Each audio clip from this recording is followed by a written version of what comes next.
রাজারহাটে নৌশুক্রহরীকে নৃশংসভাবে হত্যার প্রতিবাদে বিক্ষোভ মিছিল ও মানববন্ধন। কুড়িগ্রাম জেলার রাজারহাট উপজেলার আবুল খায়ের প্রভাকর নৌশুক্রহরীকে নৃশংসভাবে হত্যার প্রতিবাদে এবং অবিলম্বে খুনিদের গ্রেপ্তার করতে থানার সামনে বিক্ষোভ মিছিল ও মানববন্ধন করেছে রাজারহাট উপজেলার সর্বস্তরের জনগণ। সোমবার 22 ডিসেম্বর সকাল 11টায় রাজারহাট উপজেলার সর্বস্তরের জনগণের ব্যানারে একটি বিক্ষোভ মিছিল বের হয়। উপজেলার প্রধান সড়ক প্রদক্ষিণ করে রাজারহাট থানার মূল ফটকে মানববন্ধন করেন।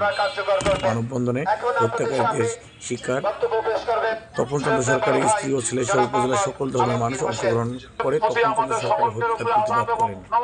এ সময় বক্তব্য রাখেন হত্যাকাণ্ডের শিকার তপনচন্দ্র সরকারের স্ত্রী মনোরানী সরকার, ছেলে মানিক সরকার, প্রেস ক্লাব রাজারহাটের সাধারণ সম্পাদক প্রহ্লাদ মণ্ডল শিক্ষক, উপজেলা স্বেচ্ছাসেবক দলের যুগ্ম আহ্বায়ক মাসুদ রানা, উপজেলা কৃষক দলের সদস্য সচিব আলমগীর হোসেন, উপজেলা তাঁতি দলের আহ্বায়ক সাজুদ্দিন ইসলাম সাজু, রেল ও গণউন্নয়ন কমিটির আরিফুর রহমান আরিফ, উপজেলা হিন্দু বৌদ্ধ খ্রিস্টান ও কল্যাণ ফ্রন্টের আহ্বায়ক সুশীল চন্দ্র সরকার, উপজেলা পূজা উদযাপন ফ্রন্টের সদস্য সচিব রতন চন্দ্র রায়, যুগ্ম আহ্বায়ক প্রদীপ চন্দ্র রায় ও অজিত চন্দ্র রায়।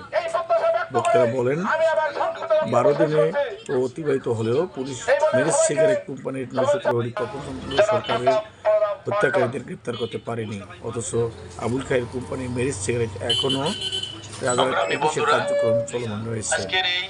48 ঘন্টার মধ্যে হত্যাকারীদের গ্রেপ্তার করে আইনের আওতায় নিয়ে আসতে না পারলে বৃহত্তর আন্দোলনে ডাক দেওয়া হবে, এমনকি এসপি ডিআইজি অফিস অবস্থান কর্মসূচি করা হবে।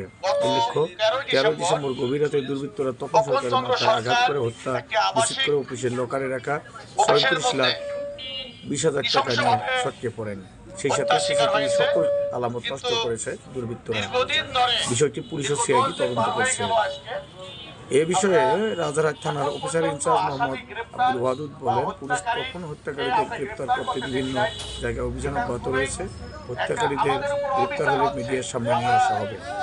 আমরা এটার বিচার চাচ্ছি এবং আগামী 48 ঘন্টার মধ্যে এই তপন সরকারকে হত্যার যে পরিকল্পনাকারী হত্যাকারী এদেরকে আইনের আওতায় এনে বিচারের আওতায় এনে দ্রুত ট্রাইব্যুনালের মাধ্যমে তাদের বিচার কাজ সম্পূর্ণ করতে হবে।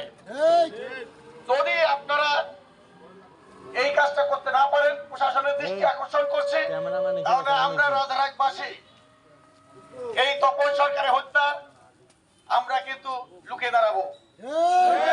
আমরা পুলিশ সুপার থেকে শুরু করি ডিআইজি পর্যন্ত আমরা যেতে রাজি আছি। আপনারা আমাদের পাশে থাকবেন এবং আশা করি আমি প্রেস ক্লাব রাজারহাটের পক্ষ থেকে আমি সম্মতি জ্ঞাপন করছি, আমার সাংবাদিকরাও থাকবে। এই তপন সরকার হত্যার বিচার আমরা করেই ছাড়বো এবং আমরা দেখছি বিগত বেশ কয়েকটি হত্যাকাণ্ড হয়ে গেছে রাজারহাটে, আজ অবধি তাদের গুলো আমরা পাইনি। আমরা এসবের বিচারও চাচ্ছি। আপনারা আসুন, আমরা আমাদের ছায়াতলে আসুন, আমরা এই তপন হত্যার বিচারের আমরা সোচ্চার হয়ে দাঁড়াই। সবাইকে ধন্যবাদ।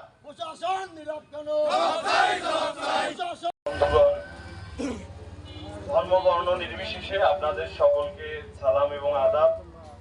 আজকের এই তপন সরকার হত্যার 10 দিন হলো আমরা আজকে এখানে এই বিক্ষোভ সমাবেশ এবং এই মানববন্ধন কর্মসূচি নিয়ে এখানে এসেছি। আসলে আমরা আসতে বাধ্য হয়েছি। এখানে আপনারা ব্যানারে লেখা দেখছেন যে এখানে লেখা আছে মানববন্ধন ও বিক্ষোভ সমাবেশ, কিন্তু এর অন্তরালে আরো একটা কথা আছে, সেটা হচ্ছে আসামি ধরতে বিলম্ব করার একটা ব্যাপার। একটা লোককে ঘরের ভেতর খুন করা হয়েছে, একটা আবাসিক এলাকায়, সঙ্গে বাজার, স্কুলের নৈশ প্রহরী ছিল, বাজারে টহল পুলিশ থাকে, বাজারে পাহারাদার থাকে, একটা লোককে ঘরের ভেতর খুন করা হয়েছে। এইটা নিশ্চয়ই একদিনের পরিকল্পনা নয় এবং একজনের কাজও নয়। এই যে একটা সংঘবদ্ধ খুন হলো, এই যে একটা লোককে এভাবে এত নিরাপত্তা বেষ্টনীর মধ্যে খুন করা হলো এবং অবশ্যই স্থানীয় কেউ না কেউ এর সঙ্গে জড়িত আছে বলে আমার ফলে পুলিশ যে কোনো কারণেই হোক, আমাদের মনে হয়েছে পুলিশ এই আসামিকে ধরতে বিলম্ব করছে অথবা আসামিকে আড়াল করার চেষ্টা করছে বলে আমরা মনে করি। আপনারা জানেন, এই বাংলাদেশের তরুণ বয়সে কেউ যদি খুন করে তার বিচার হইতে হইতে বার্ধক্যজনিত মৃত্যু হয়, তাও তার বিচার শেষ হয় না। সেখানে আসামি ধরতে যদি মাসের পর মাস লাগে, এখানে দিন যাচ্ছে, রাত যাচ্ছে, 10 দিন শেষ হয়ে গেল। ছিল না তখন কি আসামি ধরা পড়ে নাই? তখন কি এই দুনিয়ায় বিচার হয় নাই?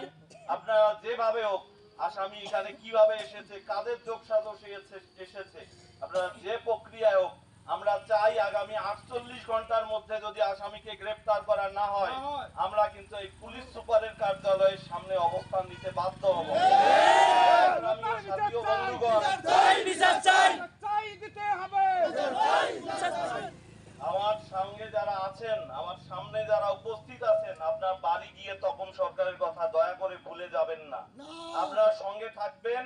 আমরা 48 ঘন্টার মধ্যে আসামিকে গ্রেফতার না করলে আমরা পুলিশ সুপারের কার্যালয়ের সামনে গিয়ে অবস্থান নেব এবং পরবর্তীতে অন্যান্য কঠোর কর্মসূচি আমরা দিতে বাধ্য হব। যে অনতিবিলম্বে এই একটা আমাদের মনে হয়েছে এই খুনি এটা প্রফেশনাল কিলার না, পেশাদার খুনি না, তাকে ধরতে আপনাদের এতদিন সময় লাগবে কেন? এইটা কোনো ক্রমে আমাদের কাছে যুক্তিযুক্ত মনে হয় নাই। ফলে আপনারা যেভাবে হোক, যে যুক্তি করেন, ফরেনসিক করেন, ল্যাপারোস্কোপিক করেন, যেভাবেই হোক আসামিকে আমরা গ্রেফতার চাই 48 ঘন্টার মধ্যে। না হলে আমাদের পরবর্তী কর্মসূচি হচ্ছে পুলিশ সুপারের কার্যালয়ের সামনে গিয়ে আমাদের অবস্থান নিতে হবে। মেরিজ কোম্পানিতে তপন দাদা নামে এক কর্মকর্তা ছিলেন। তাকে গত 13ই ডিসেম্বর রাত্রিবেলা নৃশংসভাবে হত্যা করেছে। আইন শৃঙ্খলা নিয়ন্ত্রণে আনতে হবে এবং খুনির বিচার হতে হবে, এই আশাবাদ ব্যক্ত রেখে আমি এখানে এই সমাপ্তি ঘোষণা করলাম। আমার বাবার হত্যার বিচার চাই এবং প্রশাসনের নিকট দৃষ্টি আকর্ষণ। আমার বাবার অপরাধীদের দ্রুত ধরা হোক এবং তাদের রায় কার্যকর করা হোক। তো বিচার চাই এবং ফাঁসি চাই, এটাই আমার কামনা প্রশাসনের নিকট।